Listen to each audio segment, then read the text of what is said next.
Starting now. I'm going to be doing a Bernie Sanders impression for part of this, because we must agree that billionaires should not exist. Thank you so much for being here. A delight to have Sam as a final opponent in these prelims. We're looking forward to it. First, 2 observations to clarify what we're talking about, and then 3 reasons why you should side with the affirmative. Observation 1, clarifying what I'm arguing for. I'm not saying jail the wealthy or eat the risk.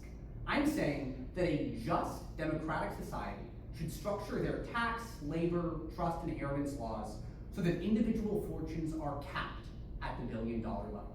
That's all the app is advocating for. Second observation, vote app if at the end of the round you believe that allowing billionaires in society creates more democratic and social harm. My value is societal welfare. That's a more likely than not standard. And bless you. There are 3 reasons why billionaires should not exist under this framework. First, wealth becomes control, not comfort. At a certain point, billionaires become their own private government. I've got 2 subpoints. Subpoint A, billionaires steal the influence of the people. Princeton did an analysis where citizens versus billionaires were looked at in terms of their ability to change legislation at the top level.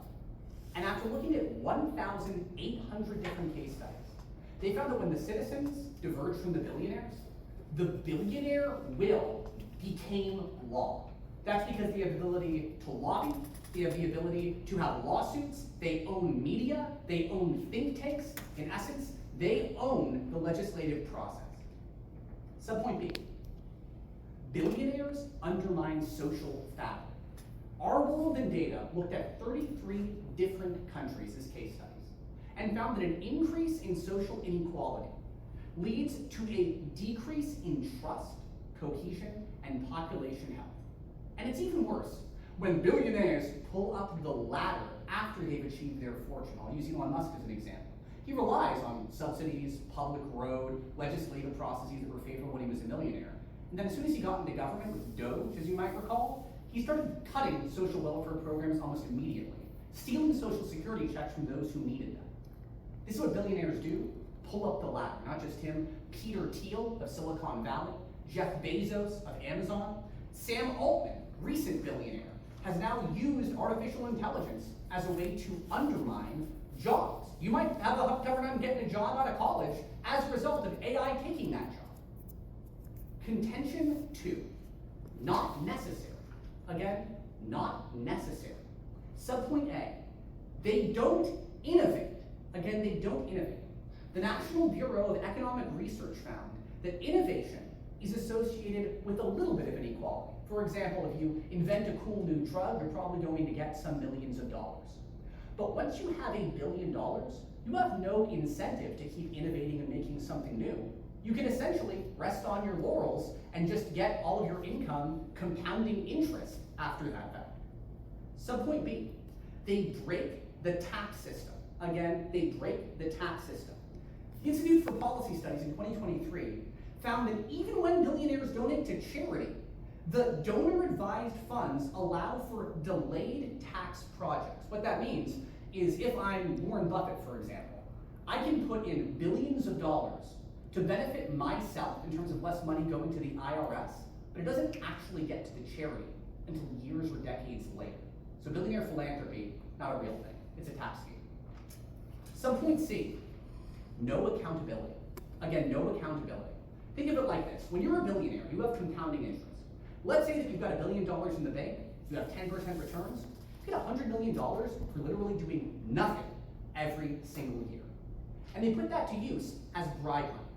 Reuters in 2026 talks about an Indian billionaire, Gautam Adani, spent hundreds of millions bribing local pharmaceutical companies and judges to ensure that he could keep selling his projects that were very likely unethical and dangerous overseas.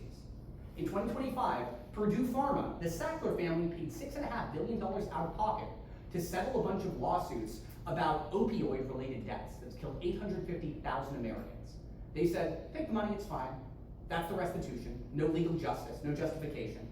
And even Jeff Bezos is now part of the billionaires who own over half of the media firms in the US, controlling what we see, what we hear, what we think, what we believe.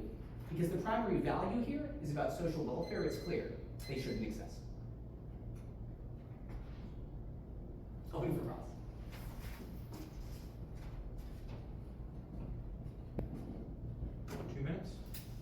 Good, ready? Well, Yes. excellent. I'll go ahead and get started now. Obviously, that's an excellent speech, but that's sort of a redundant statement for you, Ian.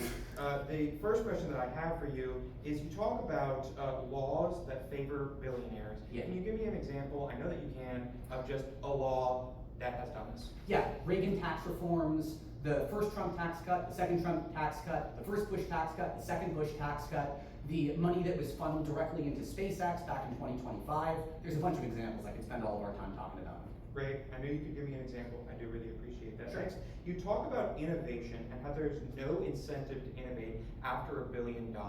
So I do want to delve a little bit into this source because it seems very convenient. Did it literally say at the $1 billion mark, innovation stops? No. The argument that I gave is a decreased curve. Once you have that amount of money, you are far less likely to want to. So there's less incentive? So yeah, significantly decreased. That's the article that came from the National Bureau of Economic Research. Okay. Then I want to talk about the accountability point that you make in your second contention. You talk about an Indian billionaire who bribed people and settlement of lawsuits. Yes? Yeah, I talked about that. Okay, so what exactly was happening with the bribes? I just want to know the all-around contextual situation. Okay, so I think we'll start with the India example. In this instance, India has a far less developed legal system. There's more corruption there. This is largely recognized. Okay. What happened is that first on the pharmaceutical level, the billionaire bribes local pharmacists to allow for harmful compounding medicine. And then when lawsuits are filed for judges, he bribes the judges, which means that there's no accountability for putting a harmful product directly out onto the market. Okay, thank you very much. Thank you.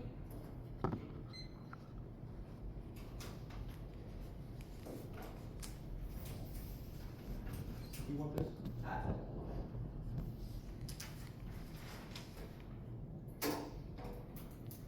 Judge ready? Come on. Yes, sir. 6 minutes on the clock, starting now. Judge, it is a lovely day at MTSU campus, and I am ecstatic to be here in the last prelim. Ian is one of my favorite people to debate. Everything I do, I learn. Obviously, you've seen his first speech. You probably know why. In this speech, I'm going to do a couple of things. First, I'm going to touch on the framing. A lot of what Ian has said is good. Some of it I want to touch on. Then I'm going to give you the neg case, and finally, I'll review the app case.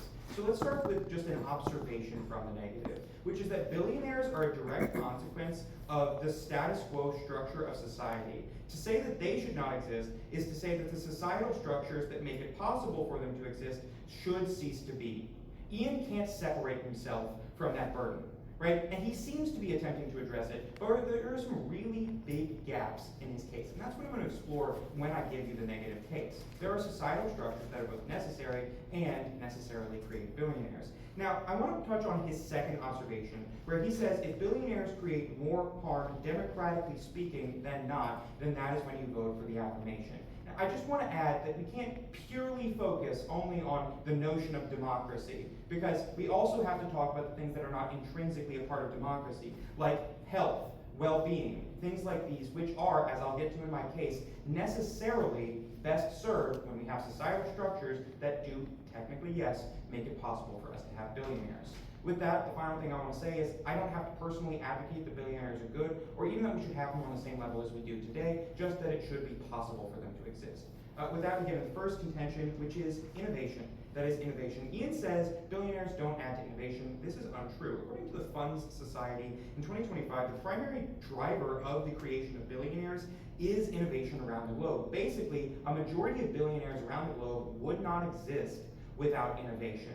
Further supporting this is the Washington Center for Equitable Growth in 2019, which says that financial incentives are necessary to driving innovation, and that arbitrary capping of these financial incentives is necessarily going to decrease the incentive for innovation. That's why if we were to somehow arbitrarily, with our systems, as Ian says that we ought to, cap the amount that you can earn from innovation to be about $1 billion, that would necessarily drive down innovation. Obviously, also, this financial incentive is why innovation creates billionaires to begin with.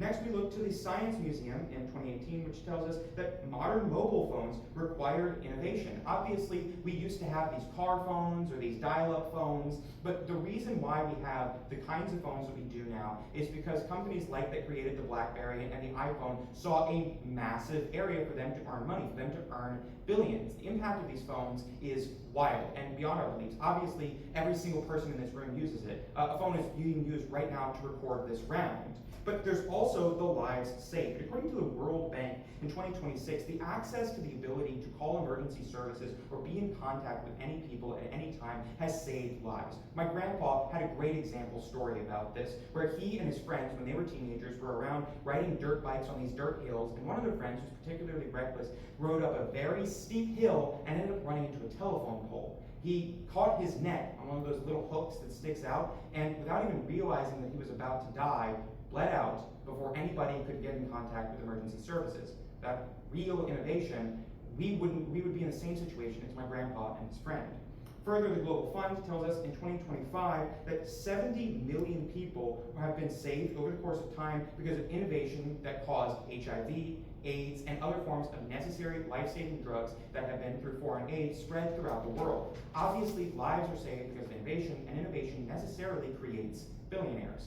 The second contention I have for you is free markets. That is, free markets. Iain's father has worked in investment for a long time, so he's uniquely familiar with this idea. Let's look first to the stock market. According to CNBC, in 2025, the stock market is responsible for the creation of about 287 billionaires last year alone. The reason why this is important is because, according to Manulife Retirement in 2023, the stock market is a necessary economic mechanism the world over for new companies to accrue capital in order to innovate, just like we talked about before, but also for people to be able to invest into the stock market. The primary way that most people keep up with inflation with their savings is by investing into the stock market so that they get a yield on their savings and be able to keep up with said innovation. These are just a couple of the necessary benefits. Further, according to the Fraser Institute in 2018, free markets in general are directly attributed to growth and innovation, but also to reducing poverty. Due to your free markets expanding after World War II, poverty was reduced from 70% of the world to 10% of the world. And freer market countries have an average lifespan of 80 years versus 64 years. Judge, I want to live longer. I want not to be in poverty. And free markets, which necessarily create billionaires, are the reason why I can. Now we move on to Iain's case. His first contention of wealth becomes control. He gives you examples of times that we in fact do see billionaires acting outside of the interest of the public. But first off, there's no direct impact that he gives you. He says that there is necessarily a difference, but he doesn't tell you lives saved, money lost, anything like that. Next, he talks about social fabric and Elon cutting public money for people, pulling up the ladder, Sam Altman, all of these. These are specific billionaires. I don't have to like Sam Altman. I don't have to like Elon Musk for me to think that it should still be possible for some billionaire to exist in some way. Again, I don't have to defend these specific people. His second contention of not necessary, he says that they don't innovate. This is not true. It's that they slow innovation after getting billions, but the ability to get billions, to be a billionaire, is what causes innovation. He says that they break the tax system, but the fact that they're donating to charity at all is actually beneficial, even if it takes a second to get there. And he says that there's no accountability. Again, he lists specific billionaires. I don't have to like these billionaires. Billionaires just need to have the capacity to exist. Thank you.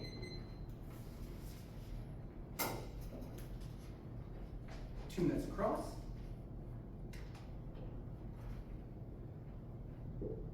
Starting time now. All right, Sam, let's talk about the countries in the world with the best well-being. Can you name the 4 in order? I can't tell you the exact countries. I know that there are many Norwegian countries that are up there. Sure, what are their tax rates? They're high. Much higher, right? Yes. How many billionaires are in Costa Rica, for example? Potentially fewer. None. How many billionaires are in Norway right now? So, Iain, what I'm going to do, because I know where you're going, I know the point you're trying to make, if you give me just a second. Yeah. The world is not just composed of a bunch of isolated economies that exist in Costa Rica or in Norwegian countries. It is composed of a global economy. The global economy is necessary for us to actually have the creation of billionaires. A lot of the benefits we see from billionaires are global. So the fact that we have billionaires the world over is the reason, is part of a free market that exists, at least in part, the world over. I got a question for you about your analysis about World War II. Would you agree the Marshall Plan was probably good? Probably. That means that we spent a lot of American taxpayer dollars to help rebuild Europe after World War II. Fair to say? Yes, it does.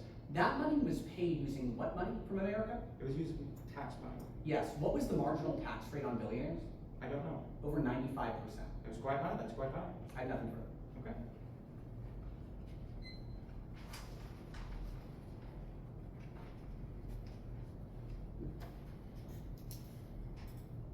Okay.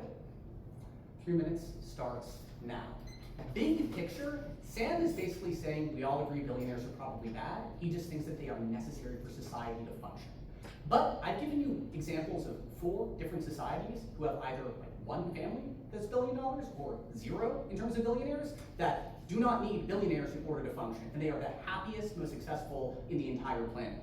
These specifically are Denmark. The only billionaires are the Lego family. I think you could argue they could probably spend more money. We could have fewer Legos, that'd be fine. The second argument is about Norway. The only billionaires there made money in cruises. We could have fewer cruises, that'd be okay. The third in Finland, the only billionaires are a family that made $1 grand of elevator. We don't need that particular brand of elevator. Fourth is Costa Rica. They have no billionaires at all. So if you believe we can have society as well off as these 4 different examples without billionaires, then it means you can affirm the resolution. Let's go to his case more specifically. His first argument was about innovation.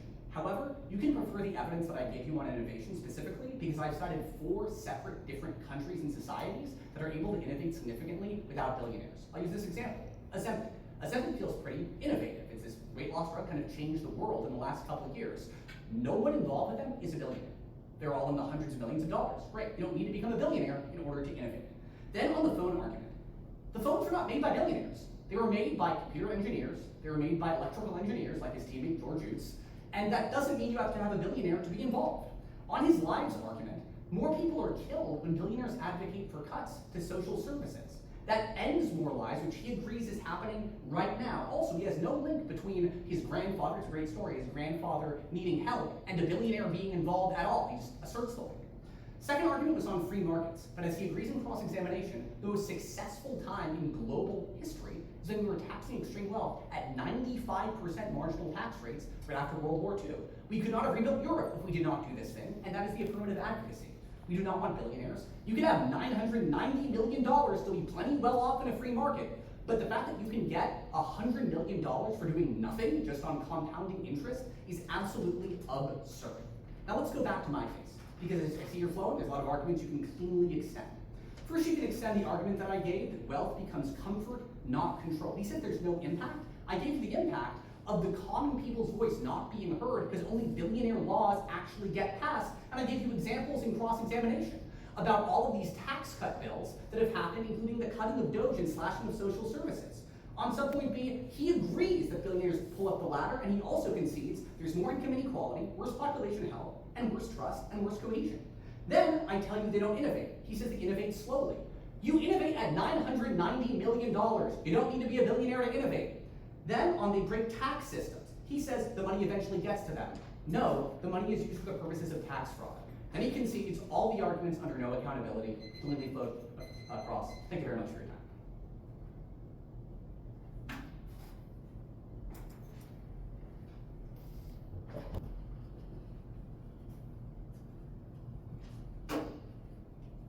All right, 5 minutes on the clock. Judge ready? I'll go ahead and get started. Now, this has been an excellent round. I'm going to say something I don't usually say, although I do almost always say it when I'm debating Iain. If you don't give him 40 speaker points, I'm going to. But I still believe that the negative wins on the argumentation. At the beginning of the speech, Iain tells you about 4 countries that have either no or 1 billionaire family. Well, I have a problem with this, because 3 out of the 4 of those have billionaire families. Denmark, Norway, Finland all have at least 1 billionaire family. What does that mean, Judge? That it is possible for there to be billionaires. And what's something that Iain never actually touched on in his last speech, that the negatives burden is just to show you that it should be possible for there to be billionaires. Literally, Iain himself took the time to find the most successful places in the world, and do you know what 3 out of the 4 of them have in common? That it is possible for you to have billionaires. That alone should help you sign your ballot. But now let's go into the specific argumentation. We first look at the neg case. The first point on innovation, he says there are 4 countries without billionaires that innovate. No, 3 out of the 4 of those have possible billionaires. Again, it is the possibility of being able to be a billionaire that is the reason why innovation occurs. He actually directly ignores that the arbitrary capping of the money that you could earn, which is directly what he's recommending. Remember, don't let him get away with that. In his first speech, he said that societal structure should be built up so that it's impossible to be a billionaire. Right? This arbitrary capping actually decreases innovation. So in a world that is the affirmatives, we have decreased innovation. He says that the phone was not made by billionaires. This is false. Steve Jobs was a billionaire by the time that he died. Apple creates billionaires. The BlackBerry created billionaires. The first mobile phones created billionaires. Why? Because there was so much money in it. That's why the phones were made. Ian is wrong about this. He says in terms of lives that people die more because of the lack of funding to social services taken away from billionaires. First off, he doesn't give you a number of money that's taken away from social services. He also can't give you a number of people who have somehow died due to this. This is absolutely conjecture. Judge, do you know it's not conjecture? According to the Global Fund in 2025, 70 million lives have been saved because of innovation caused around drugs that, yes, made billionaires. The reason why there was funding into the research for these HIV, AIDS, and other forms of drugs like tuberculosis drugs is because they would make people filthy rich. Judge, you don't have to like it for it to be true. Now we move on to my second contention of the free market. He says that the Marshall Plan was the most successful time in all of history, and there was a 95% marginal tax rate on billionaires. There's 2 problems with this. First, this being the most successful time in history is highly contentious. Ian has no evidence to suggest this. Now, I know he sounds confident, but just sounding confident, Judge, is unfortunately not enough. Gut check this, I suppose, if you would. That's something Ian says a lot. Next, the idea of there being a 95% marginal tax rate actually didn't take away the possibility of there being billionaires. The Rockefellers were still billionaires during the time of the Marshall Plan. Again, every single time Ian gives you a world in which this is the optimal world, it's also still possible for us to have billionaires. Now we move into his case. His first contention of wealth causing comfort, he says the impact of all of these laws that favor billionaires is voices not being heard and tax cuts. The point that I have here is if we didn't have these tax cuts, or if we tax billionaires more, Ian has no way to suggest that there would actually stop being billionaires. Because the highest tax on billionaires he's ever shown you still didn't eliminate billionaires. So Judge, you can believe that we shouldn't have these tax cuts or that we should tax billionaires more. And as long as you believe that we shouldn't be taxing people so ludicrously much that we are making it impossible for there to be billionaires whatsoever, which Ian hasn't even given you a real example other than Costa Rica, which is largely an unknown in this round, then you shouldn't find this argument actually impactful. He also says people will innovate at $990 million. Again, something he never touched on is that arbitrary caps decrease innovation. Judge, you can't let Ian get away with that. He talks about his second contention where the taxes on charity, basically billionaires donating to charity is just them trying to not have to pay for taxes. But something really important, again, I don't want you to let Ian get away with, is that at the end of the day, the money still makes it there. And something I never got the chance to say is, according to CNBC, the billionaires make up 0.00004% of the world population and 8% of global charity, which means they are 200,000 times more likely to donate. That's a pretty big benefit. And then finally, he says, I concede his third contention of no accountability. No, I pointed out, Judge, to you that he was cherry picking and that this is not an example of why billionaires shouldn't exist, but an example of why we need better laws on bribes. So Judge, what are the 2 biggest reasons why you should vote for the negative? One is that almost every example Ian gives you of an optimal world is a world where it is still possible for billionaires to exist. And 2 is because Ian, and don't let him get away with this, obviously I can't respond, so it'd be unethical for him to say something new about this, never responded to how my job is just to prove that it should be possible for billionaires to exist. Thank you.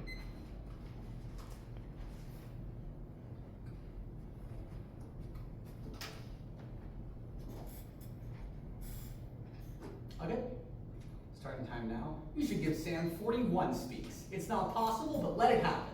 Oh wait, there's an arbitrary cap at 40 speaks. There should be an arbitrary cap on billionaires as well. I'm very happy to affirm today's resolution. I'm going to give you the 3 key voting issues to clarify this round. The first easy voting issue is moral, not possible. In my first speech, I told you what my affirmative burden was. My affirmative burden over here was very straightforward to you. It was vote aff if allowing billionaires creates more democratic and social harm. Sam agreed to that in the very first speech. So while he's saying he has a separate thing about if they're possible or not, I'm the app. You know from Article J, I'm allowed to define what the round is unless he calls abuse, which he didn't, which means if you believe that it creates more democratic and social harm, then you want to feel comfortable affirming. That's the framework, that's the round. Let's go now to the second two voting issues. The second voting issue is innovation is better without. Again, innovation is better without. I want to take Sam's arguments about the iPhone and emergency services at his highest ground. When he says that these iPhones made billionaires, notice that he's not saying that the billionaires made iPhones. If Steve Jobs said, I got $999 million from making the iPhone, do you think he's going to be like, nah, man, it's $1 billion or nothing for me? That does not make sense. I've given you clear, uncontested evidence that once you hit a certain amount of wealth, innovation decreases because you get very comfortable with the wealth that you have had. That makes sense. It's why people retire when later on in life, they already have their retirement funds totally set up for them. I gave you examples of 4 different countries. Costa Rica, no billionaires, and then 3 other countries with one family of billionaires. As I told you in the last speech, if they sold fewer Legos, or sold fewer cruises, or sold fewer elevators, that does not harm society in any significant way for democratic and social harm. But the third and final voting issue is society is worse with them. Again, society is worse with them. Why do we know this? First, my argument that bills destroy people's influence. I gave you a study about 1,800 different policies that were co-opted by these billionaires. Then I gave you examples from 33 different countries of more income inequality means worse population health and worse trust and less cohesive. And then billionaires pull up the ladder after them. I gave you more evidence of innovation going down when you have more inequality, then gave you evidence about how they don't actually give to charity. It's just a tax fraud scheme for themselves, to make themselves look good. Then I talked about many examples of no accountability. I see you've got a Cheers t-shirt where everybody knows your name. I want a place where everybody feels equal, let's say at Costa Rica. Billionaires don't need to exist, period. They should not exist. I feel comfortable at it. Best round, Walter. Awesome, awesome. Handshake.